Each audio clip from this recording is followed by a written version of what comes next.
Hello and welcome everyone to the SMITE Open Circuit. It's a nice Friday. It was a little stormy here earlier today, but it's still looking like a fun one. And we have two finals coming at you today. Yeah, without the SPL, we're going to be watching Europe, then North America. And well, here in the first one, I've got Mifflin joining me. How are you feeling?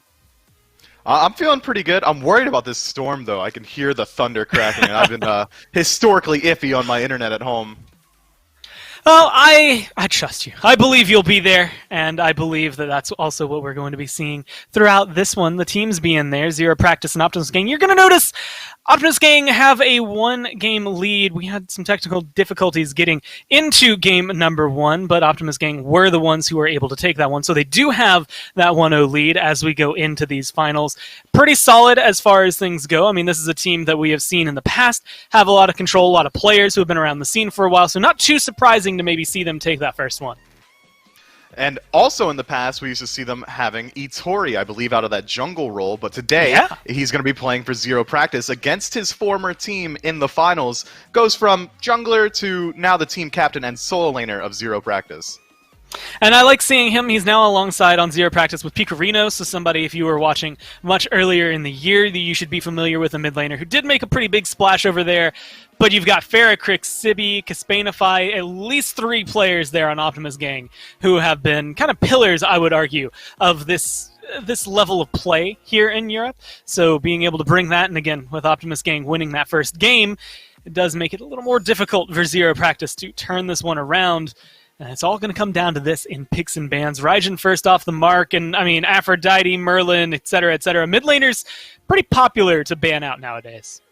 They are. Yanis doesn't really make that popular ban list unless you're playing against Hurrywin. And this is why I love watching the SOC. They develop their own meta. They play around each other. They play only against other SOC teams, sometimes SCC teams, and they don't really get that exact same meta that you see at the SPL. So instead we see that they ban out some different stuff, they prioritize some different things, and it makes for some pretty fun Smite to watch. Yeah, and it can change the pace of the game because, I mean, sometimes it's just, hey, that guy's really good at these 3 picks, and you know what, let's try to take one of them away, make him a little less comfortable. But you also notice Morgan, well, she was unbanned for the league, but is banned for the game here. Someone who's just been incredibly potent alongside that Yamoja, and now the Jing Wei here for Optimus Gang. With Zero Practice having only one, they've been targeting out the mid laner, and honestly, I'd be surprised, to see them slow down now with Merlin, Aphrodite still available. They'll take the Afro off the board, which is, I mean, limiting the mage pool pretty heavily here.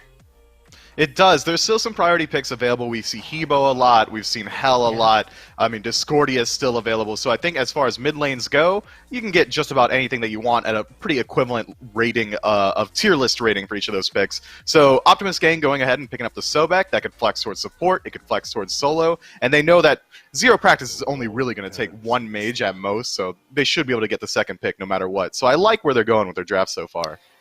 On the instant tier lock-in. Now, if this was SBL and we were watching Renegades, I could try to break down for you that this could be support. But more realistically, we've seen tier, in that solo lane. If you want to run it back to, Season 1, he used to be in the jungle when Lasses would play him, but that's so far away from now that it's not going to be likely. Instead, it'll probably be that Nike that goes there. But tier versus Sobek in that solo lane matchup, how does that go for either of them? I mean, there's a lot of knockups in that lane. There is just about 0 kill potential pre-5. Post-5, Sobek might have just a teensy bit, but then you get Lawbringer. He's going to have CC immunity, the ability to escape out of any situation. Both gods are going to get higher and higher levels of sustain as the lane goes on. I really think it's going to come down to who rotates out first, who makes their impact in the middle of the map, or maybe rotates for a pyro fight. And as far as that goes, Tier's going to have a very earlier power curve than Sobek will. Now, it'll be fun to watch to see when they rotate over. If we'll get something that, is that level 10, maybe kind of staple that Ghost Gaming brings, or we're going to be waiting until 20 minutes into this game before we see a solo laner in a big fight outside of the solo lane. With Thanatos there, maybe puts a little bit of aggression, a little burner underneath the mid lane here that is now the sell-up, maybe the tier over there, and wherever he decides to go. I always like seeing Thanatos just because the early aggression he can bring. He's not only going to be good for early aggression, he's going to remove the capability for Zero Practice to draft him themselves to get rid of that Scarab's Blessing on the side of Optimus Gang. So I like that a lot. The early aggression's really nice. The global presence is going to have pressure on every single lane regardless. And we were worried about that being a wet noodle lane in solo. Yeah, well, when you have a global execute, Tier's going to have to be a little bit more worried than he would have been otherwise. Yeah, Tier, Nike, and then whoever they end up grabbing for their support, probably all going to be just a teensy bit scared throughout whatever they're going to have to be aggressive. But Hachiman, Hell, going to be banned out by Zero Practice. It's 4 mages that are sitting under there from Zero Practice. And then it's the Kuzenbo and the Terra on the other side that are getting locked down. So trying to isolate and control that Guardian pool a little bit. They're going to go with the Chernobog here and leave that Guardian pick for last. How do you like Chernobog as the Hunter? Chernobog's strong. So don't get me wrong. He's got one of the best late-game stims. He's got fantastic survivability in lane, but he can be bullied out. His ultimate's not the best defensive tool possible when you compare it to Hachiman or anything like that. Jing Wei, he's either going to have to go up in the air, land back down immediately where he was, or go to another enemy. If you're low health, that's not really something you want to do. But Chernobog from ahead is one of the most oppressive hunters that you could draft. Well, it's going to be Hu Yi and Chang'e locked in over here. And Chang'e, in this lineup, I'm going to assume going into the mid lane, not necessarily a lot of healing on the other side. I mean, you've got Tier being able to bring his and some shielding. But how do you feel she fits into this? We've only really gotten to see her once in the Pro League. Has she, suddenly re-emerged into the meta? I really hope not. I don't think she brings too much to your squad. A little bit of healing, some consistent damage, a ton of survivability, but it makes sense for her to pick up the Chang'e in mid now, especially considering that Zero Practice go towards the Scylla. So both mid laners are going to be lacking in pressure in the early game, and Chang'e should be pretty comfortable with that. She might even get the bully potential on this Scylla. They could rotate out, play for team fights, and really work around that sustain to help out their team. Well, she has some of my favorite anti-heal in the game that is on Chang'e. Again, maybe not playing the biggest role this time around.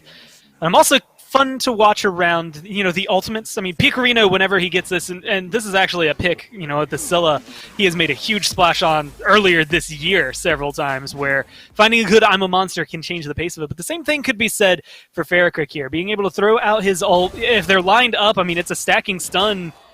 It's just free setup. And do you think maybe that having that along with Thanatos to maybe offset that early game pressure they're both going to be lacking gives them a little advantage there in the mid lane? He should. It depends on how well this Nike gets off to a start and where she decides to allot her pressure. If she decides to gank out the solo or the duo lane, she could likely bring just about as much as Thanatos, but as far as safely ganking mid, Thanatos has a much better shot. They're going to have the sustain battle there. Chang'e's going to win that. The poke war, Chang'e should win that as well. And the CC on the ultimate, the Waxing Moon, should set up very nicely for any sort of scythe from a range or even Thanatos' actual ultimate himself. All right, now it's kind of a fight for dominance as it comes through. Ugly, unfortunately, in a lot of trouble over here. He's not been able to get above half health for a little while.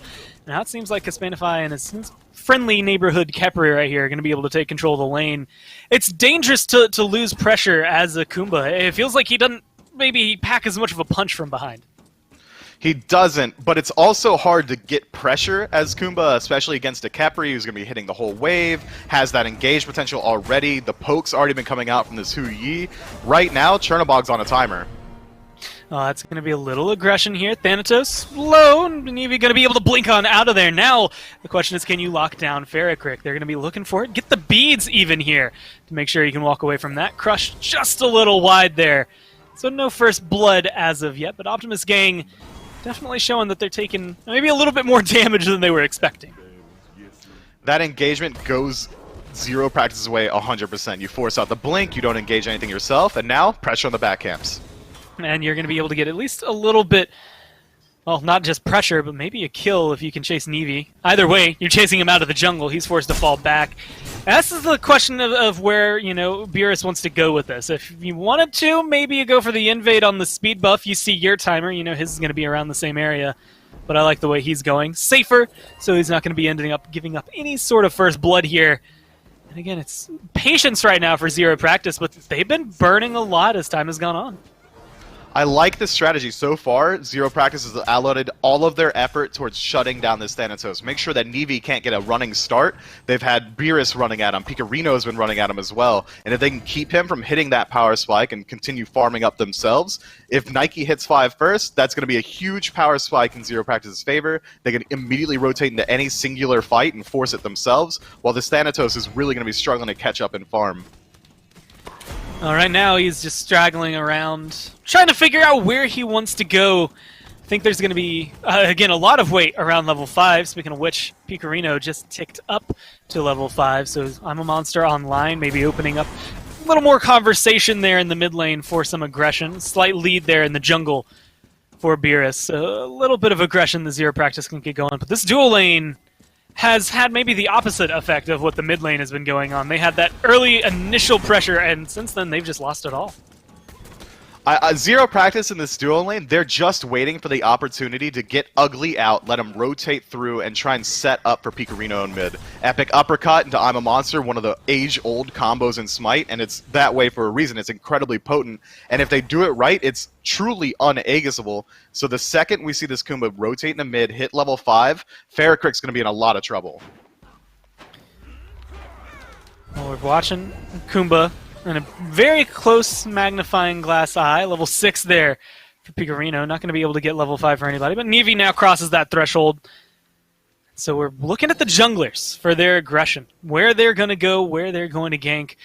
And right now it looks like the duo lane might be the target, either the Bus or the Hunter. Either way, I think you walk away happy, because over here Optimus gang are so far getting the farm, even though they're still slightly behind in gold. They've pretty much been able to catch up in the aspects that matter. It seems like both teams right now are very hesitant on where they want to engage. It is the finals of the SOC over in EU, so no one wants to drop the ball. Zero Practice especially already down 1 game. That's tournament life for them if they lose out here, and that might explain a little bit of this hesitant playstyle. No one's really looking for a hardcore engagement. No one's really looking to take any fights that could be risky. Both teams are farming up. In the late game, I still have to give the edge to Optimus gang. It's so hard to beat Scarab's Blessing. Changa's going to just completely dominate in the late against this enemy team comp, and Caspanify has already shown that he's completely confident fighting just about anyone on the map. I don't imagine that changes at any point. Yeah, he's just kind of relaxing there, even though you have this Nike jumping in on you, trying to control you, even I believe stripping away your purple buff. He's just kind of like, yeah, okay, I'm Huyi though, like, who cares too much? And now it looks like the aggression might be turned on its head. It's still Zero Practice looking for the fight. They're going to be getting aggressive this time onto the Khepri. Forces the Scarab's Blessing early here, but that movement speed's going to allow him to disengage. Now Nevi rotating in. The red buff is going to get taken down here in favor of Zero Practice. Up in the air goes Ferrocrick. Comes crashing down, and that's just going to be an erase kill for Picorino. Now going to go ahead and get aggressive onto this Khepri. He's half health, and we know that Scarab Blessing is gone. That's going to be the I'm a Monster and a double kill for Picorino. Not going to be able to follow it up with the big burst of damage he wants on Caspanify. They're going to walk away with 2 buffs, 2 kills, and some pressure, it looks like, maybe onto the Fury if they want to. What a smart engagement from Zero Practice. They rotate into the purple, force Caspanify back to base. They know that he's going to be out of the engagement completely, so Zero Practice group up as a core and move into the red buff, force an engagement there. No Huyi means that Zero Practice not only have the numbers advantage, but they already had the gold advantage going into it. And Picorino, shouts to him for the trigger discipline on his ultimate. After the epic uppercut, he only uses Crush to finish off his kill. Then he has the ultimate himself to finish off Khepri as well. That's smart play. I mean, how perfect of an engagement could you get? Your mid laner gets 2 kills, but everyone else involved in one way or another in that fight has those 2 assists now on the side of Zero Practice. Probably the best way you could split that up for the early game. Again, trying to get that advantage. And Mifflin, you were saying late game for Optimus gang looks pretty good, but right now as we start to maybe hit those mid-game conversations, I'm specifically looking at Chang'e being 2 levels behind. How does the maybe lack of pressure in mid lane start to hurt Optimus gang? Yeah, with a 2-level deficit on your already low-pressure mid laner against a Scylla, who's just now going to start to hit her power spikes because the Crush online is Chernobog in a little bit of trouble. Going to get picked out himself because Spanify over the wall gets credit for the kill. This Scylla is going to out-pressure, she's going to outscale, she's already 2 levels up. Mid lane's bleeding out for Optimus gang. They're going to need a lot of help there. You're going to need some bandages to stop the bleeding as best you can. Sibby Well, Sibi just walks away with one low victory of, hey, you got your blue buff this time. A lot of aggression from Ugly here on this Kumba, and, well, maybe rightly so. They saw the gank on Duo, so put the pressure elsewhere. Now it's on the red buff, and it's going to be confirmed potentially there by Optimus Gang. Dropped out, and still sitting on the ground by Zero Practice. They're just going to fall behind, won't be happy with the spoils of the day. They're forcing Optimus Gang to play their game, and unfortunately for Optimus Gang, it's working out pretty well in favor of Zero Practice. Zero Practice only real established lead so far is through the mid lane. They've got the XP lead as well, but the gold really isn't that much of a difference maker at this point. There's only about 600. Split 5 ways, that means about nothing, and it's not split 5 ways, I lied to you. It's all on this Scylla. So if Zero Practice wants to continue forcing engagements, they have to play around their mid laner. And we've seen Picorino played a pretty big role in these fights and isn't afraid to get in there. The crush, I mean, just a second ago, hit Nevi so hard that Nevi had to stop looking for a fight. So I'd say the pressure right now that Picorino is giving his team is pretty solid. That's the thing that's scary about a Scylla, especially once she starts to get ahead. But like you said, you can tell, especially where Zero Practice's mindset is at right now, being very cautious in their approach to any of these fights. They don't want to take a misstep.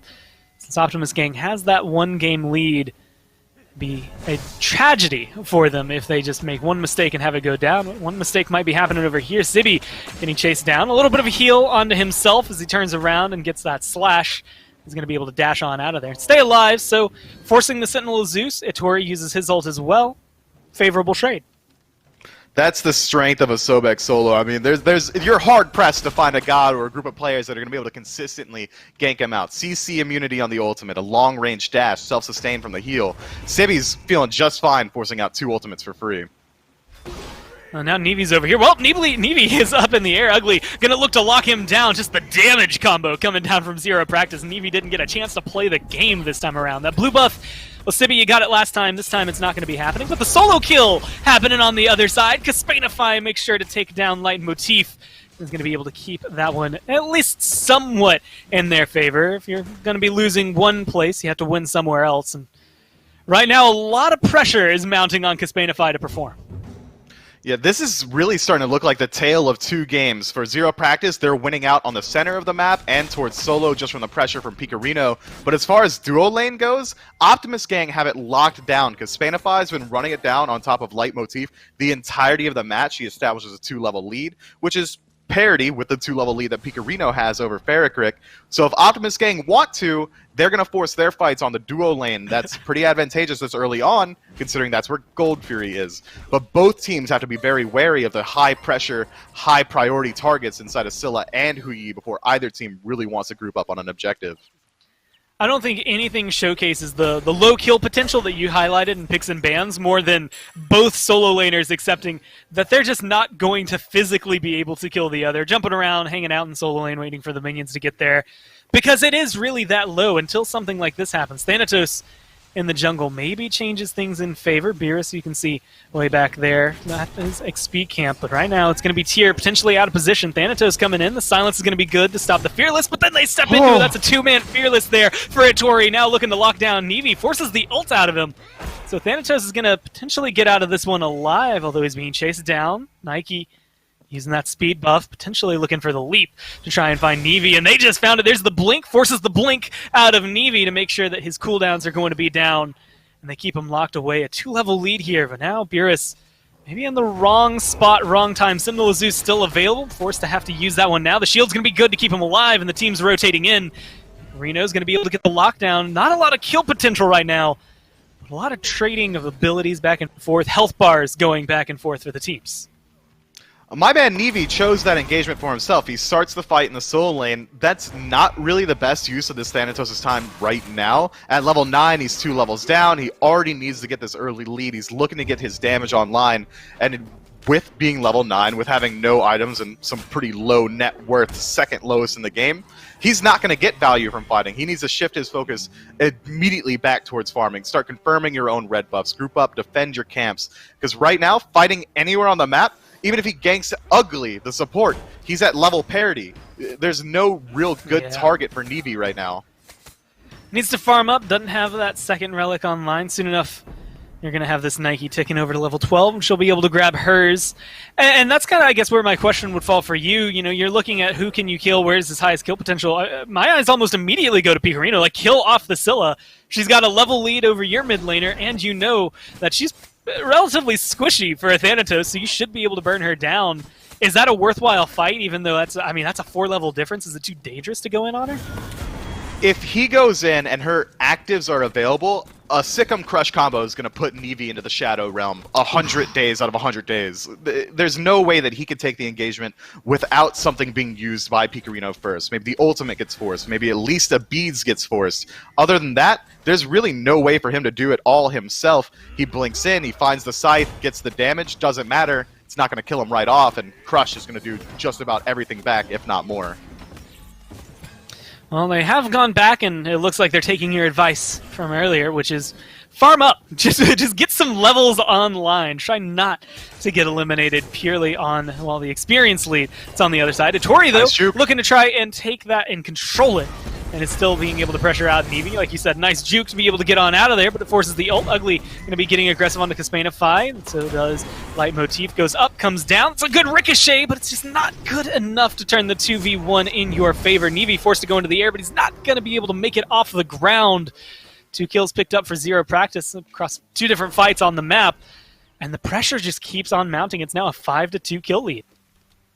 Zero Practice realized it. They said, well, this Neve guy, he's effectively removed from the game now. Our Scylla is astronomically ahead. Let's continue fighting in Optimus Gang's jungle. Let's go to their back camps. Let's go to their red buff. Let's go to speed. It doesn't matter. We don't even have to group up on an objective and take a risky fight because they know Zero Practice can win just about anywhere on the map as long as at least Picarino is there.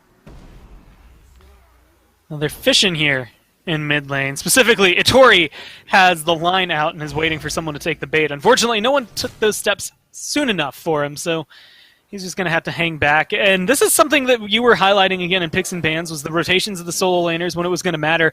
They'll walk past each other in the jungle and not seem to care too much about seeing the other. But looking for that pick, looking for some sort of aggression seems to be their play right now, and unfortunately, neither have been able to pick up too much. It's going to be Sibi, who's maybe a little too deep this time around, under half health, forced to fall back. The team looking to rotate in.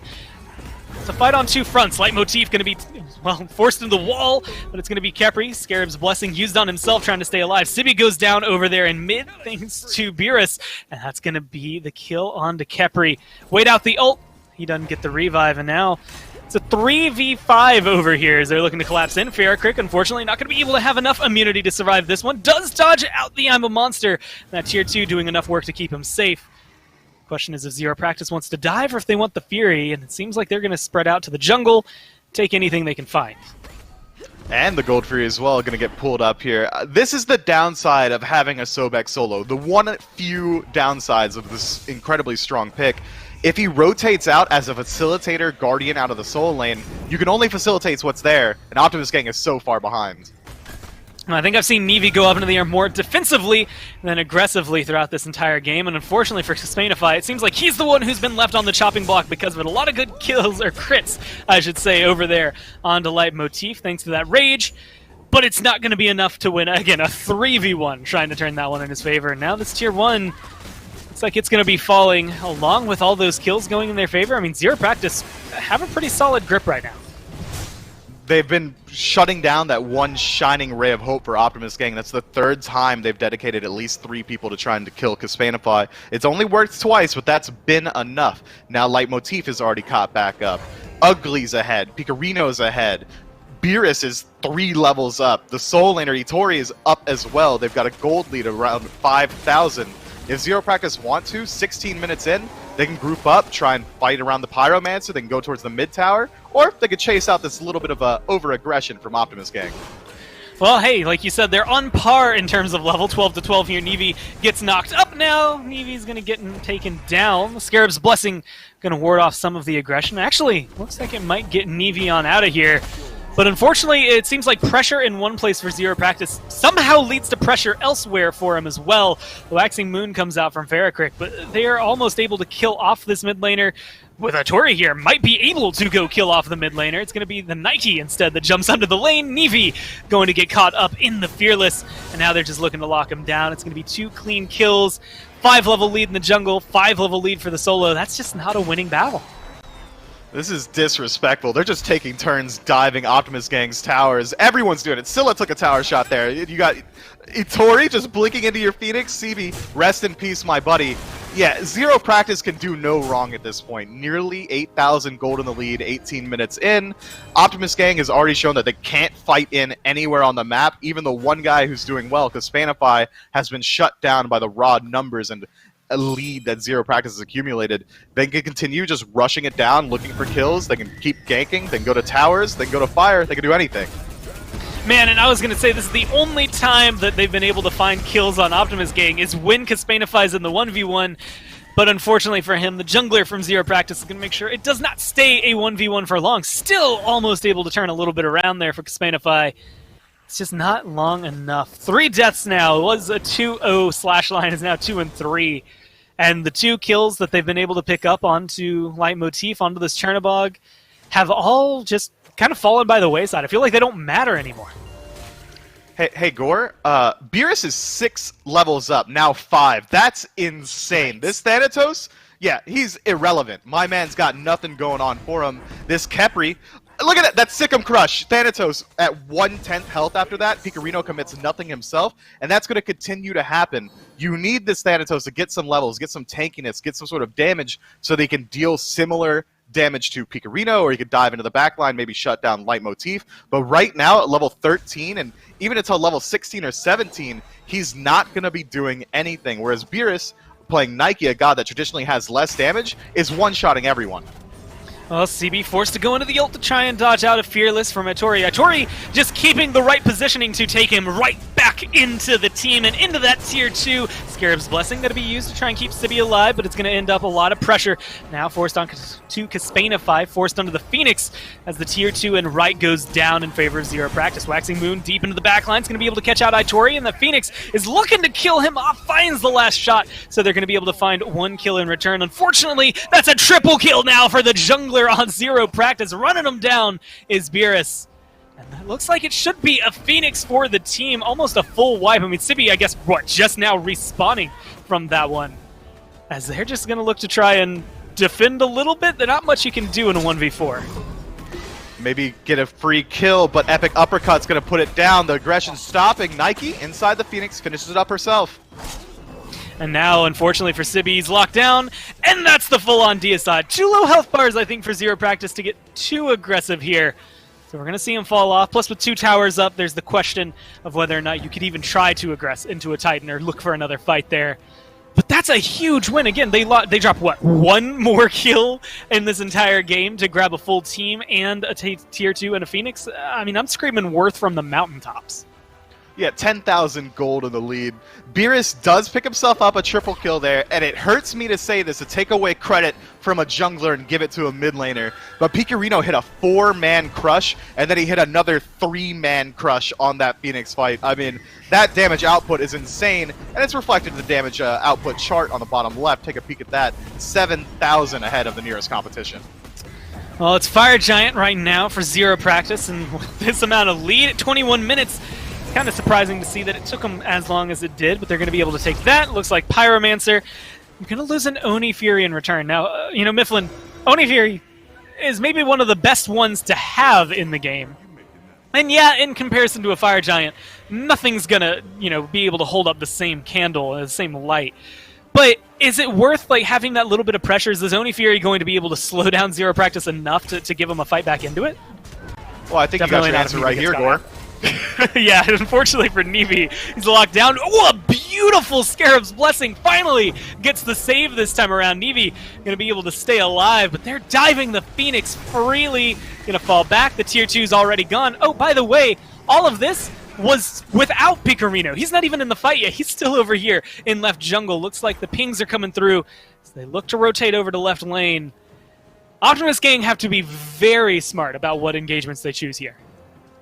Zero Practice push out the Oni Fury wave inside mid. They trust their Fire Minion wave to handle it in the right lane, and now they're grouping up on left, which is going to be the most valuable Phoenix to take, the furthest away from the Fire Giant, and it's the only lane that still has an Oni Fury wave, so now that Oni Fury, it's been eviscerated. It doesn't exist anymore. All that Optimus Gang got now are the slight bit of gold from it, and they're still about 11,000 gold behind, but not all is lost. Because Spanify on this Hui is one of the best defensive siege gods in the game as far as hunters go. Raining Suns is going to be able to stop the minion wave from getting in, create a no-play zone for Zero Practice. If Farrakrit can line up an ultimate to hit at least 3 targets, that's a maximum duration 3-second stun. If he hits all 5, that's a 5-second stun on the last guy. There are ways that Optimus Gang can turn it around, but it will take a miracle. Well, and that's another conversation to be had. Over there in the Tier 2 on right was the last time they tried to defend. Now it's going to be under the Phoenix as they look to hold on to this one. A good rotation onto Ugly. It's going to get him at half health. Unfortunately, it's going to be the damage from the other side that seems to be taking place. Thanatos could go up into the air inside the execute range is Ugly, and that's going to be the execution. Finally, something going well for Nevi here. He's able to hit that level 16 mark. Missed pluck from Sibi, as the Phoenix is just a couple of hits away from dead. But it's a 4v5, even though that 4 has a massive lead in Fire Giant. Still difficult to fight the numbers advantage. Minions are going to be coming through, and that's going to be the blink from Beerus. The shield as well, Sentinel of Zeus making sure that he has enough health to be able to get in. The Phoenix goes down. It looks like they're going to call for a retreat. Unfortunately, this time the pluck connects. It's going to be Leitmotif going down. Still, the team looks like they'll be able to get away. The chase is going to be good from Nevi. This could be a huge kill for them. But no, it's going to be the Sentinel over the wall. Picorino looking to walk away. I'm a monster for the movement speed to be able to run that one down. And now with the jungler keeping a little bit of a shield around him, Nevi still wants the kill. He's still looking for something. Unfortunately, I don't think he's going to find what he wants. If Nevi trades his life for any kill in any singular engagement, he's gotten value. If you trade out your support for nothing and the right side Phoenix's Itori looks like he's not willing to give it up, that's going to be rough. But it seems like Optimus Gang know that Nevi isn't going to be there and they're able to fight it off themselves. Tori seems like he feels pretty confident no one's going to kill him, and, well, it seems like he's right. So he doesn't get the Phoenix, but he gets to walk away with his life, which might be the big thing in this equation. About 30 seconds left on this Fire Giant, so maybe the aggression for Zero Practice is on pause for right now. But it's up to now Optimus Gang maybe to get some of the pressure back, deal with fire waves over in right lane and left lane, and just try to find some sort of middle ground where maybe they can contest this next Fire Giant. This might be the best case scenario for Nevi. He gets himself a kill in that last fight. He's able to push out the left side of the map to get some free farm there. And he's gained about 3 or 4 levels in the last 5 minutes. Now he's level 18, only 2 levels down on Beerus. You only hit level 20 once in Smite, so that power spike isn't going to get any too much worse. Items starting to come online for both teams. Optimus Gang starting to work on their 6 items. The same for Zero Practice. Well, it's going to be aggression onto the jungler from Zero Practice. Half health already as the Nike, but Sentinel of Zeus comes through, and now it's Sibi that's in danger. The execute comes crashing down for Nevi, but it's not going to find anybody, not even looking for the stun there. So it's forced retreat from him. Farrakrit low. I'm a monster just wide, but the Age is still used there to try and keep Farrakrit alive. So you're burning relics whether or not you're getting the kills. And that's pretty much all Zero Practice needed. They're not looking for the Phoenix right now, creating a zone. 30 seconds until Fire Giant spawns back up. It looks like they have control of the pit, even though they're nowhere near it right now. 7 relics down on the side of Optimus Gang. If Zero Practice get this Fire Giant, which they should relatively uncontested considering that Optimus Gang have really nothing to lean on as all their beads and Aegises are down, Zero Practice can immediately transition that into aggression towards the right side Phoenix or the mid Phoenix and still know for a fact that Optimus Gang won't have these relics available. At that point, on the defense of the Phoenix, Optimus Gang have to engage hard. They have to choose the fight themselves. If they allow Zero Practice to find any form of CC, any damage initially, they won't have any way to respond. So this should be a very high-action fight the second either team groups up on a Phoenix. Fire Giant now on 5 members strong for Zero Practice. Pretty much full health all the way around. Almost full mana. A little bit less for Leitmotif there, but this Chernobog might not need it all, and his ult's going to be coming up. Same thing with Sentinel of Zeus. As Optimus Gang look to defend this right Phoenix, already weakened from the siege earlier on. And Zero Practice seem hesitant to jump in. They do, as does Optimus Gang, which is strange. Zero Practice really are in the driver's seat right now, so if they don't want to move in themselves, Optimus Gang is fine to just let these cooldowns tick away and get their shell backs up now. There's 2 blinks available. Those weren't available before, as Zero Practice may have waited too long. Well, now the minions are here, so they're going to be able to get aggressive. Whether the Phoenix is the target or kills are the target is the question. And they don't seem prepared to be able to go through. What you said ringing true right here. Difficult team to break down under the Phoenix. Good defense, specifically from Caspanify coming in over here. But as we see over there on the left-hand side, some fire minions that will be pushing forward. If you spend too much time focusing on protecting right, you're going to lose left pretty much right as it respawns, and I think that's where Nevi is going right now. So it's a 4v5, and that's going to be the aggression. A blink in over here under the right. Phoenix Sibi looking to try and cause some aggression, and it does cause some questions in the ranks. Motif goes down and makes it a 4v4. They're going to be able to continue getting aggressive. A good crush Sikkim combo, but it's not quite going to be able to find the kill. Caspanify going to get locked down, but that's going to be the Scarab's blessing, bringing him right back into it. They're going to be able to heal up in the fountain, but unfortunately lose Sibi in the process, Faircrick in the process, and the Phoenix still goes down. Nevi looking to try and defend a 3v4 as it comes forward. And I don't know if they have what it needs. I mean, still level advantages all around for Zero Practice. Yeah, this lead has not gone away, and now the left side Phoenix taking fire minion damage. The mid Phoenix under aggression from the entirety of Zero Practice. Optimus gang is split very thin, and now the Titan takes a huge I'm a monster. This could be the game. Well, they're going to be continuing to get aggressive here. Beerus taking a lot of damage from Caspanify, but it's not going to be the full lockdown, forced to fall back into the base. Satori even diving into the fountain right now to look for a little bit of pressure, but that Nike's low, that tier's a little less low as it comes forward. They're going to be able to get aggressive. Caspanify took one step too far, and that's going to be a kill onto him. Now you've got 5 seconds until Faircrick respawns, but it doesn't look like you're going to need to wait it out. The Titan's going to go down here, and Zero Practice are going to be able to tie us up at 1. So Optimus gang, even with that 1-game lead, weren't able to make it work there in Game 2. They gave up pressure in every lane. They drafted a wet noodle fight in the soul lane. They drafted pressure in duo a little bit, but Huyi can get forced out a little bit by Chernobog as well. So that's not confirmed pressure. And having a Chang'e in mid means that you're really not going to win that lane, even if you do get a lead. And he didn't get a lead. Picorino goes unkilled in that game. He gets a 3 to 4 level lead in the early and just maintains it for the entirety of the match. Optimus gang are needed to shift things up in terms of early game if they don't want to get blown out as quickly.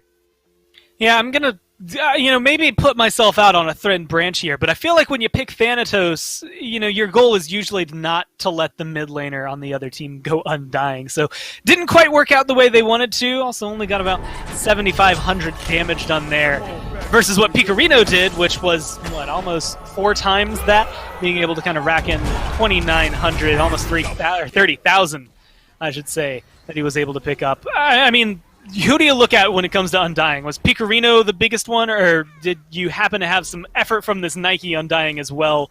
Which one gave the other the advantage? It's gotta be Picorino. This man is decimating every fight. So that's why we're looking at him in these clips. I mean, look at this crush. Yeah, it's a triple kill for Beerus, but come on, man, that's Picorino.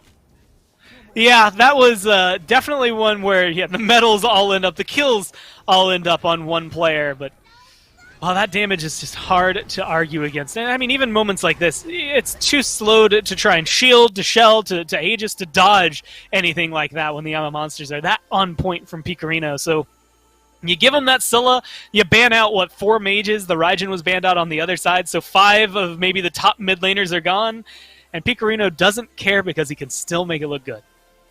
Yeah, I mean, Discordia was still available. Hebo was still available. You could even play Ra, Poseidon. These are all gods I've seen tons of play, and they fall back to Scylla and make it look like a top tier. I mean, that's hard to do. Banning out mid laners might not be the way to open up this squad. It's definitely something that that didn't seem to hurt them too much. So we'll have to see what Optimus gang are going to do this time around. Thanatos didn't work out too well for him. The Chang'e mid didn't work out too well, and I don't know if I want to hedge my bets on that one, but I don't know if I go back to that. Yeah, I'll put $5 on it. I bet we don't see another Chang'e mid this game. We allowed to do that? Bet. I'm not sure. But we can say that Raijin's been banned and has Morrigan. That's about the exact same that we saw last game, so maybe we do see that exact same focus on the mid lane bans going forward. I mean, it's not too difficult to maybe look at how potent they are. Right now, Raijin Yamoja's been pretty much the only bans that OG have been going with this time around. I wouldn't be surprised if the third one is, well, maybe the Jingwei we saw last time. But the Yanis that comes through, maybe this is something specifically for Ferrocryk, but, I mean, you know, there's very few players who make him look as good as he can be. Is he really worth one of the first 3 bans? I think that Yanis' strength lies in the unorthodox playstyle that he evokes. He is a backline squishy mage with high mobility, and he's always going to be playing in the enemy backline. He's teleporting through, trying to play a pseudo-assassin role, and it kind of disrupts what most teams are looking to do. They try to send their warriors or assassin into the enemy backline, shut down the mage, shut down the hunter.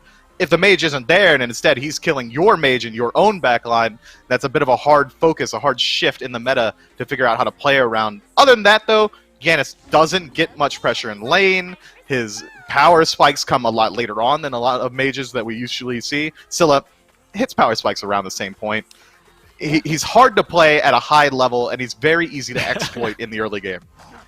Well, hey, Itori did pretty well on that tier last time around, so they're trying to strip that one away. In fact, they even looked at the Nike and they said, you know what, that was really potent in the jungle, let's take that away.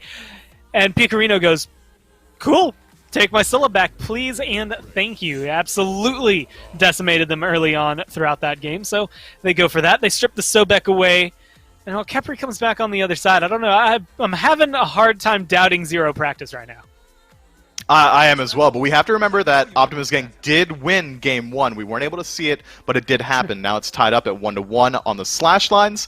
I would say that Nike should have an easy time shutting down Scylla in the early. She's got traditionally weak early game, but Thanatos is one of the most oppressive early game assassins in SMITE. He should be able to shut down anyone that has a weak early game, and it just didn't work out last time. Nike's going to bring a certain degree of safety. His poke's a lot easier to land. It might work out a little bit better, but if you couldn't do it on Thanatos, I can't trust you on this Nike. I like the way Optimus Gang have gone with this. Every time they've locked in that Kepri, they've also locked in someone with an execute that could still potentially be picked up by the other team. I think just to save themselves from having to deal with that counter. But the Hachiman picked up over there for the duo lane. More than likely just try and keep people safe since we saw so many solos happen early on there. Discordia, Jingwei banned out by Zero Practice. King Arthur, and their last ban coming through in just a second. A lot of focus towards the solo lane this time around. And that's what Sobek locked in there, that they banned that King Arthur. I mean, do you think they would have flexed the Sobek over into the support, or do you think that was maybe a misfire for the bans? I think it almost always is going to be a misfire banning out solo laners when Sobek is drafted. I'd say 90% of the time you will see him in solo. But if Optimus Gang is really worried about the Achilles matchup into Tyr or into King Arthur or anything like that, you might as well ban it out. You're not really too worried about too many of the Guardians that could come out of the support role, so you might as well hedge your bets, make sure that you can at least win that lane and just go forward with it. Other than that, I mean, I could say it. I think it was a misplay. You might as well ban out some support. Well, so you don't really think this Sobek's going over there. I'll give them some credit, though. I mean, they ban out the King Arthur, and it kind of, hits weirdly, but then Cucullin's locked in, so maybe they've just been doing their homework on Zero Practice. As it looks like this Sobek, I mean, unless you're going Cucullin support, is going to be hanging out over there with the Hachiman. Not something you get to see too often, but it's Huyi Kepri on the other side. Nuwa locked in for the mid lane, now Raven in the jungle. But Sobek in the duo lane, a lot of what he can bring is kill potential. Does he have that against a Kepri and a Huyi? He does. Sobek turns every god he lanes with into a kill god. You pluck someone, you get the stun from Hachiman, you got at least 2 auto attacks, likely the banner drops as well. There's huge poke potential, there's fantastic peel potential, and clearly Optimus Gang did do their homework, so I was not expecting this whatsoever.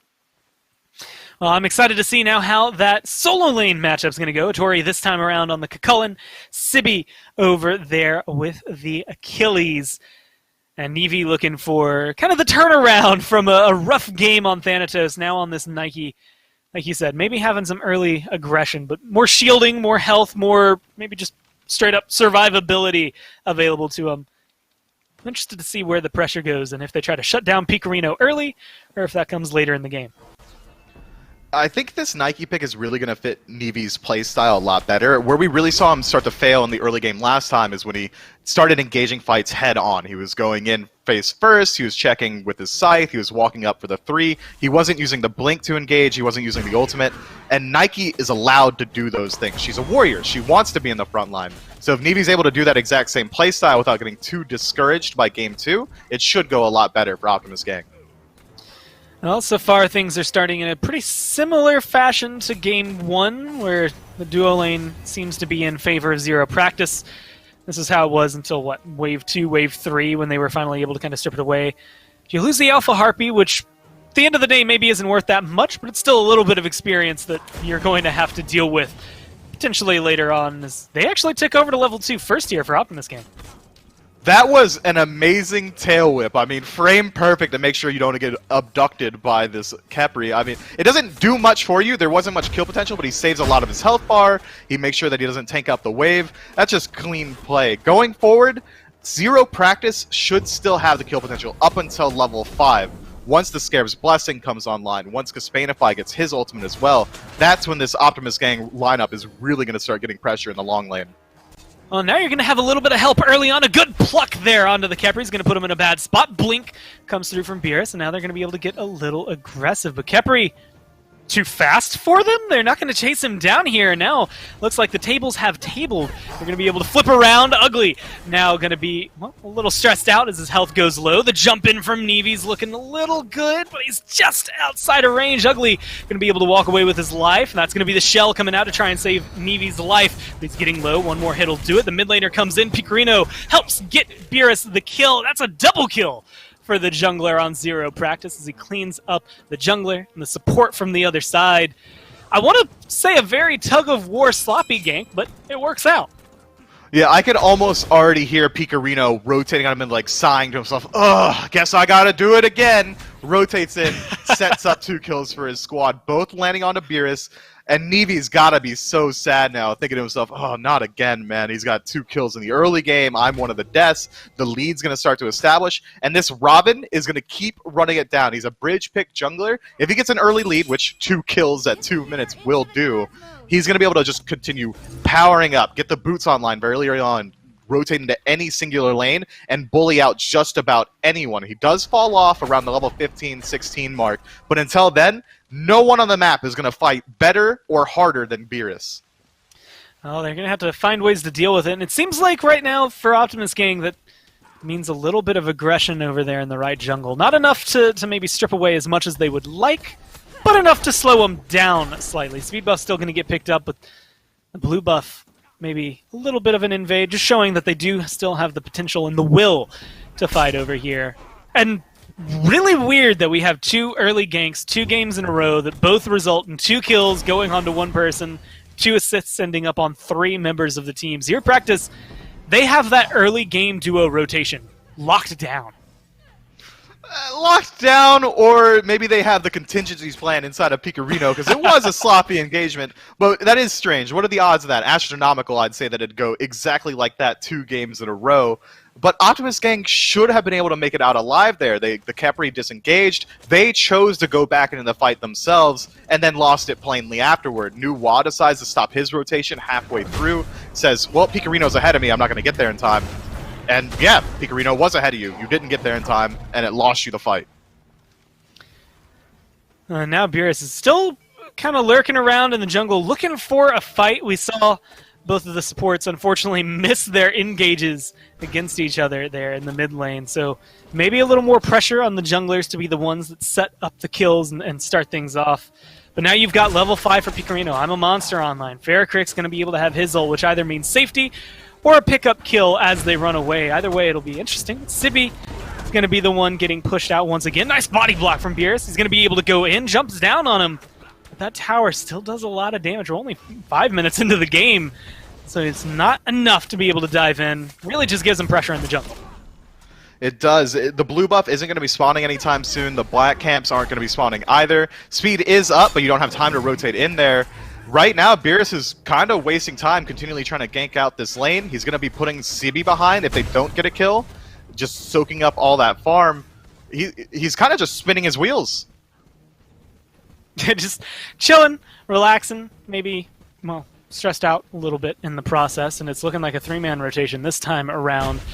A little bit around the blue buff, a little bit around a kill, but they don't seem to have the timer exactly. A ward is sitting down on there right now, and Ugly's just hanging out over here. He's not really getting a whole lot done. He started walking towards Solo, walking away, but now he's right back in the equation, looking to try and steal this one away from Nevi, who's looking to try and confirm it. It will get dropped down there for Sibby, so Ugly, unfortunately, unable to find that pick away. And while they still have a lead, it's maybe not growing at the same rate they were able to last game. While Beerus was kind of just meandering about Soul Lane, Nevi was farming the entire time. It was a 1.5 level lead. It's been cut down now. Now both junglers at level 6, both have their boots finished. The power spikes are pretty similar. Beerus might have blown that early lead just a bit. Small throw, just kind of meandering about Soul Lane. But right now, both teams about even. Zero Practice, 1,000 gold-ish in the lead, but split between 5 people. That's not that huge a deal. You know, I want to know, because we're looking at Beerus as being this kind of bridge jungler, as you pointed out, where he's looking for aggression. Ugly, unfortunately, misses his pluck, and that's part of the contract of a pluck, is you miss, and now you're in a bad position, forced to ult just to get away. But this is where Beerus comes in, right? Who does he target in this? I mean, does he go for the new Wa? Does he go for the Nike? Where is his lockdown going? Or should he go for this Hu Yi on the other side? Who does he want to try and chase down? Right now, if I'm Beerus, I'm trying to fight wherever Khepri isn't. If you get a kill, you want to make sure it's a kill. Scare's Blessing would be so frustrating, especially considering that once Robin blows his entire kit, he doesn't have the most fight potentially. If he goes in with the Prana Onslaught, he has the 3 dropped, he uses his ult to close gap. It's going to be a little bit until that 3 comes back up. His 2's on like a 14-second cooldown as well. So if Scare's Blessing comes through, he's really just going to be out of luck and have to disengage. So fight wherever Khepri isn't. If you have to fight where Khepri is, at least try and get the new Wa. And maybe hope Picorino's in the area to try and help you out. But that's going to be the beads from Faircrick. A nice stun onto Ugly, but they force the ult out as well. And that's maybe the downside of being the jungler on Zero Practice right now. Is just you gank one person. Yes, you get all of their CC immunity, even their stun thrown out the other way. But you can't get the kill. It's just too safe for too many members on Optimus gang that getting aggressive might not work out. Now the target maybe is Nevi over here in the jungle, but you might put yourself in a bad spot. Sibby looking to rotate over alongside the Khepri. They're going to be able to get one lockdown, and unfortunately that's a 3v1, but it's going to be coming through. Execute from Sibby's going to be able to lock good, but the damage is good on the other side. Scarab's Blessing comes through. Nevi is going to use that movement speed to get on out of here, but Khepri trades his life for it. Faircrick has no mana. Faircrick has no life. Picorino, credit for the kill. Beer is going to be able to pick up the trail in there on Nevi. And that's a 3-for-1 trade, absolutely worth once again for Zero Practice. Gore, I'm worried that it's happening again. That fight was in Optimus Gang's back camps. The Zero Practice showing, again, zero respect in the early game, running it down, and they're playing it well. They're using the early game lead that the Robin has. They're using the rotations from Itori. Everything's coming together to find the aggression on that side of the map, and it's just working out for Zero Practice. Now nearly 2,000 gold in the lead. No objectives have been contested with just yet. Gold Fury should be really started to look at around maybe the 10-12 minute mark once these second relics start to come online for Zero Practice, and then that's when the game's going to be blown open. Optimus Gang are going to have to make a fantastic defense in order to stop it. Or they could turn it around just now, look for a pick themselves. They've got so many defensive utility items. They've got ways to deal with the engage that Zero Practice has that maybe it will be a little bit harder for them to push the lead similarly as they did in Game 2. You know, Mifflin, I'm really starting to doubt that the name Zero Practice is 100% accurate. I feel like you can't be this coordinated, that aggressive this early without having a little bit of practice. Like, even if it's just one game, there's some amount of practice that's been going on here, because they just seem to be meshing together too well on this side as they once again have what feels like simultaneous engagements, all being aggressive, all being in their control. And right now it just feels like Optimus Gang are kind of grasping for straws in their way to fight back in. But it is worth remembering, last week I believe it was, Optimus Gang didn't even get to hit the finals. Maybe it was 2 weeks ago, just because of the fact that they got knocked down by one of the other finalists a little early on. So still trying to fight for that big win here. We did get to see them during the playoffs for the Challenger Circuit, so they are a team that can make it very far. It's not often that you get to see them with their backs against the wall. It isn't, and I'm sure Ittori's so happy about it. He was on this team until about 2 or 3 months ago. Now he's playing against his former squad with this new squad that he's the captain of, and he's looking really good about it. That's got to be a bit of a sting for Optimus Gang as well. It never feels good losing to one of your old teammates, especially considering that he's the only one that's left the squad since then. Especially, it's always the context around it, right? If they left or if they were kicked, either way, you just never want to lose to them. And unfortunately, right now, well, Scarab's Blessing is going to be able to get a second life here, and it's not going to be enough to make that life last long enough. Beerus going to be able to pick up the kill. Spainify looking to just run away. Right now, it's going to be damage from the backline. Unfortunately, Nevi maybe goes too deep this time around. Once again, a fight around the red buff here, and Optimus Gang looking to pull a little bit back. Motif goes down. Now Ugly looking to be one hit away from death, but Nevi maybe chasing a little bit too far. The crush is going to be good once again from Picorino. Do not bet against this man Scylla, because it just ends up resulting in some bad news bears for you. Caspainify going to get the saving grace because there's not enough mana there for the Raven to continue this aggression. But Zero Practice, they do not care if they run deep into your jungle. They're going to walk away with a couple of kills. I'm pretty sure it's where they prefer to fight at this point. I mean, every single engagement's been on enemy back camps, enemy red buff, enemy other back camps, their speed. Zero Practice are trying to put Optimus Gang into uncomfortable situations and force fights there. Right now, the lead isn't as big as you would think. 7-2, 5 kills up, Zero Practice, but only about 1,000 gold. Well, unfortunately, the lockdown and the engage for Optimus Gang, much like we just saw there, hasn't been quite the same as the lockdown and engage from Zero Practice. Even a missed pluck can still have a root or some chase down or a Tori going in and getting a knockup. Like, there just seems to be so many backup plans, right? Plan B, Plan C, Plan D, Plan E. They just keep on going. Whereas, unfortunately for Optimus Gang, it feels like if you don't get anything from Astion, you don't really get anything at all in the fight. They have not been able to get aggressive. And much like we were pointing out last game, there's a 2-level deficit in the jungle. Nevi just hasn't been able to really keep up. Yeah, right now, Optimus Gang and this 4-member core that's been fighting outside of solo lane, they're lacking a bit on engage, but it's not because of the draft. Nike has fantastic engage potential, as does Khepri, but right now Kepri's the only one trying to do it. Nike's playing it like a true blue assassin, just going in, looking for the poke. Well, Farrakrick finally caught out this time around. The beads were up, but he didn't use them. The ult was up, but he didn't use it. Doesn't matter. Locked down, killed off, and now we're looking at potentially some more aggression in mid lane. They've grouped up here from Zero Practice, and they could turn this aggression into pretty much anything. It looks like it might result in a red buff, maybe a little bit of a purple buff invade. So Optimus Gang are looking to try and fight back. Spainify in the area, Nevi hanging around. They're just going to lose the buff and fall back. That's a feels bad, man. I mean, you can't fight without Farrakrick. Right now, he's at level parity with Picorino, but you have to defend Gold Fury, even if Farrakrick's still dead, and he isn't. Astion is hanging around in the area, looking to go in. Zero Practice going to be able to grab that one. I've never seen a Khepri 3 lock down a Gold Fury, so if that one had come through, it would have been absolutely positive for Optimus Gang. But there's the execute against Ittori, something that the Achilles is going to be bringing to this game, maybe making the big difference. And now they're looking for the aggression. I'm a Monster used defensively for Picorino. A good pluck for some peel there to make sure the mid laner stays safe. But now it's going to be Farrakrick going up into the ult. Some damage raining down. Crush looking good. The tower looking even better. And Nevi bites off more than he can chew. Dives into the tier 2. Ends up losing his life. A lazy back from Picorino. Sunder is tier 2, so maybe not quite as lazy as your typical lazy back. Still ends up resulting in a kill there for Sibi as he rotates out.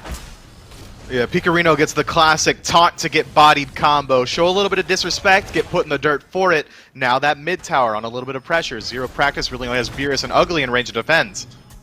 Well, Beerus seems to think that's enough. He's going to be able to get aggressive, forces the beats from Farrakrick, follows up with the jump. The pluck going to be good here. No ult available for Farrakrick, so he doesn't have necessarily the second disengage. Aegis forced out as well. Now Beerus forced to use his 2 for that immunity. He's going to be able to step away. It looks like him and Ugly both going to stay alive here and maybe even defend the tier 1 as best they can. As a couple of kills finally coming out the favor of Optimus Gang. I'd say the biggest one, the most coveted kill of them all, is they finally took down Picorino. Yeah, Picorino, first death in the last 2 games. That's big for them, and Ferricry's been doing a lot better this game. He's been able to keep up with Farm. They're both level 13. There's no 4 to 5 level disparity through those mid laners in Game 3, but they have to be worried, Optimus Gang, about Zero Practice's power spikes right now. Beerus is still going to continue getting stronger and stronger. He's outscaling this Nike insanely high. 2 levels up. He's already got the Arendite and Crusher online. If he hits someone, they're going to feel it, and they're not going to feel it for long until that warm embrace of death encumbrances them. Fire Giant and Pyromancer on everyone's mind, and Zero Practice have fantastic Confirm potential as well. Their burn a little bit lacking if Leitmotif can't rotate out. Well, this usually doesn't make a huge difference, but right now Ugly with 3 levels up on top of Astian, which means he does have that second relic available, whereas Khepri right now is still trying to play catch-up in terms of, well, levels, experience, everything. Now Sibby going to get plucked to the Sharks. Crush going to be coming through, burning through the health bar of this Achilles, forces the Scarab Blessing. That's going to be the call for no aggression anymore onto the solo laner. He's left with those. Scarab's Blessing wears off. That's going to force the ult and the dash away. He's one little hit, and Hattori potentially looking for even more, but it's Ferricryk in the back line. Now Nevi looking to be the next one to go down. Hattori finally does chase down and get rid of Sibby. Nevi using that Sentinel of Zeus to get the shielding.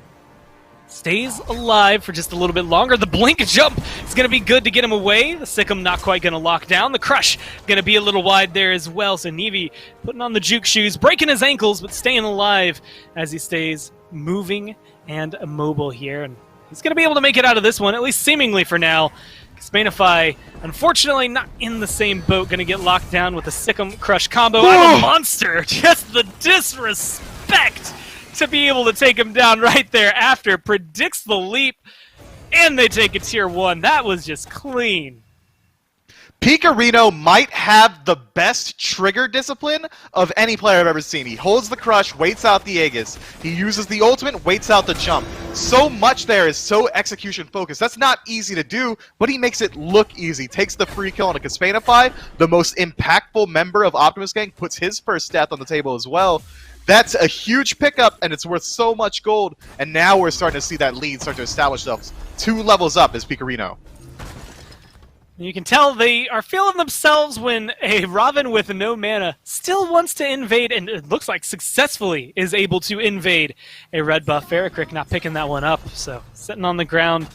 If Picorino wants to give it a try, he could probably run down there, but they're happy with the experience being stripped away. And I mean, you know, Mifflin, I normally wouldn't say this, but when I'm running it back in my head, I'm starting to think I would rather see a Scylla ban coming out from Optimus Gang. I mean, Picorino is just running the show these last 2. And yeah, you've got Beerus at 4-0-4. He's doing a stellar job. But 4-1-8, I mean, Picorino is just integral on literally every single kill the team's gotten. Yeah, he's got 30% more kill participation than his own jungler. That's insane. My man is locked to a lane. Picorino has to clear out mid. This jungler is allowed to be everywhere, and still Picorino finds more kills, finds more participation, finds more damage. On this Scylla, he's looking so dominant because no one on the side of Optimus Gang can lock him down. Well, there's going to be, again, some good chukes there from Ferricryk being able to come through. At least Optimus Gang have the ability to dodge locked down. Unfortunately, that doesn't necessarily mean much in terms of aggression. It's great for getting away, but is it great for trying to defend a Primal Fury? Caspanify forced to run away. Hattori forces the Suns out of him. They get the Primal Fury as well, so they can get aggressive. At some point earlier on, they grabbed the Pyromancer. I completely missed that one as far as things went forward. Zero Practice, you had called it, but they've established that lead, and now they're just looking for ways to continue using it.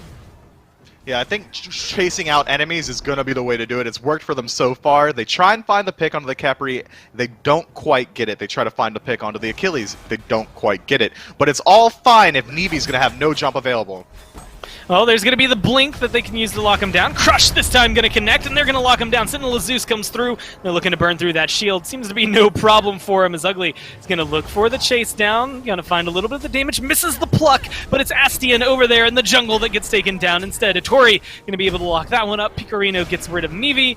And Beerus, well, he's been zoning pretty much everyone else that could come in from Optimus Gang in the meantime. Picorino's low, so they have to play this careful. Still has the Emma Monster, still a big burst of damage, but 2 backs are going to get off right in the face of Caspanify. The others hanging out right here around the Fire Giant. I mean, this might be the best chance for Optimus Gang to try and turn something around. Kaspanify's got to be banging his desk for that one. That's a feels bad man. Not only feels bad man in that fight, Picorino dashes into the tier 2 tower himself at less than half health, tanks it up, finds a kill, and walks out alive. I mean, everything that could go wrong for Optimus Gang is going wrong at this point. Zero Practice pick up a couple of kills for free, they take out a tier 1 tower, they return to base healthy, and they're going to get some more. Sibby, unfortunately, in the wrong spot, wrong time, forced to use the ult once again to disengage here. But guess what? Picorino has the other side covered. Not going to be able to hit the Sikkim. Is going to hit the I'm a Monster this time around. That's going to be burst damage. The call's for Fire Giant, and hey, you've got the Scylla ult to come through. Might as well go ahead and use it. But Nike's in the area, and, well, they notice Nevi looking to try and come around, make the big play. Unfortunately, just a little bit too late. Fire Giant goes down for Zero Practice, and now they're looking at who they can chase afterward. They're going to call it off here. Tier 2 is exposed over in the right lane, and it looks like they are going to value objectives a little bit more than kills.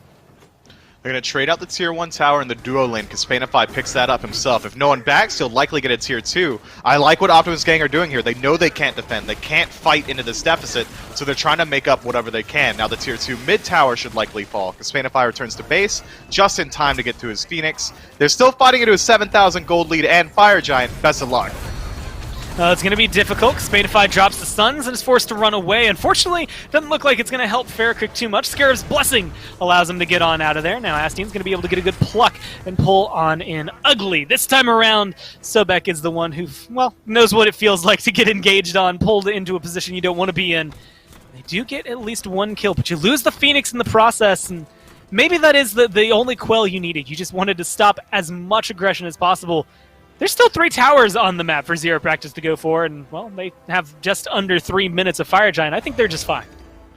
Yeah, they could likely clear out all 3 towers, back up to gold free, even might pick up another Phoenix. Trading out your support's life for a kill is usually value. Trading your support's life out for a Phoenix, that's insane value. Do I think that Ugly had to die there? Absolutely not. He gets a little overzealous, a little overconfident with how this set's been going, goes a little bit too deep on that dive, and gets punished for it. But otherwise, no harm, no foul.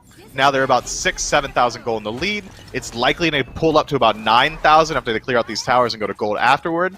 Zero Practice have so much time, so much power to work with that, again, they can do no wrong. If they find anyone out of place, anyone stepping up a little bit too far on the side of Optimus Gang, they can blow them up. Once they do start to siege these Phoenixes in actual 5-on-5 engagements, Optimus Gang has ways to deal with it. They've got the Kepri for survivability. Huyi's still in this game, going to be able to keep the minion wave out.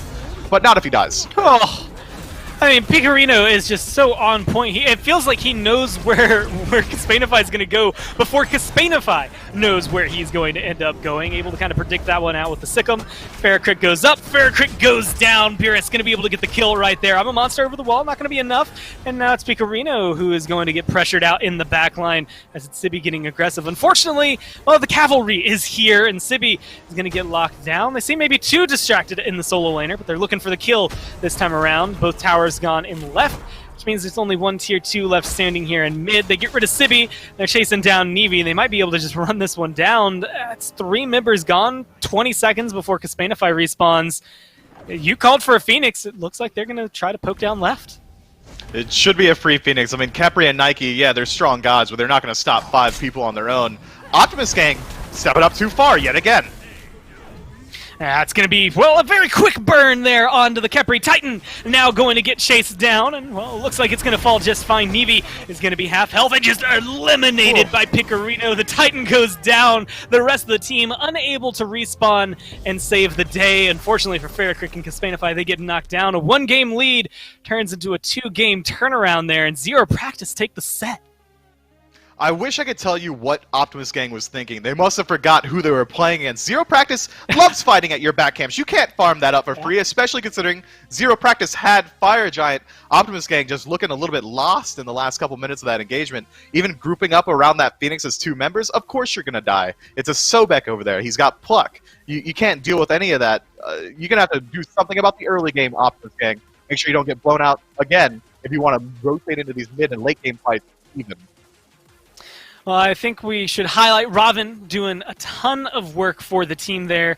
Once again, going undying. That's 2 games in a row where he was essentially untouchable, unkillable when it came down to it. And Picorino did get taken down once, but only missed out on 1 kill throughout the entire game, was 19 out of 20. And so I would argue that a 95% kill rate for your mid laner's pretty successful as far as you're concerned. And once again, it just felt like the combo, this mid-jungle combo that Zero Practice bring, is too much to deal with. It is. I hope we get to see his death here. We do. The taunt to get bodied combo. Yeah, you know what? That's poetic, right? Picorino's only death in the last 2 games of the set is 2 being toxic. I feel like that's deserved. It's the, well, like that, I guess being toxic, but that flex of like, yeah, okay, look, like, just look at my slash line, guys. Look what I'm doing for this team and what I'm doing in this game. I feel like if you're going to die there, that's all right. Because you know what happens? He comes back and, well, he kept it up throughout the duration of the game. Didn't see him taunt too much after that. And that was probably one of the only times we saw him actually miss Sikkim. I feel like I'm talking too much about the Scylla, but when he makes that many good plays in a row, it's kind of hard to ignore what they are accomplishing. So he's going to be able to take the win along with his team this time around, a 2-1 victory over Optimus Gang here in Europe. But Mifflin, that's not even all of the open circuit that we have for today. We also have North America that's going to be coming up in just a few minutes after we're done here. It's going to be Return and Button Mashers. Already starting it off with, well, a pseudo 3-game set since we missed game 1. It's looking like a good day. I'm excited to see Return. This is a storied roster. This Return team has been around in different iterations for the last 6 years. I've played on it. Klaus played on it. Just about every pro in the league has played on at least one Return roster. So I'm excited to see what we're going to be seeing from them. I'm excited to see him again. A lot of familiar names here in North America. But before we get there, you have a chance to grab some drinks, grab some snacks. We're going to take a quick break, and we'll be right back.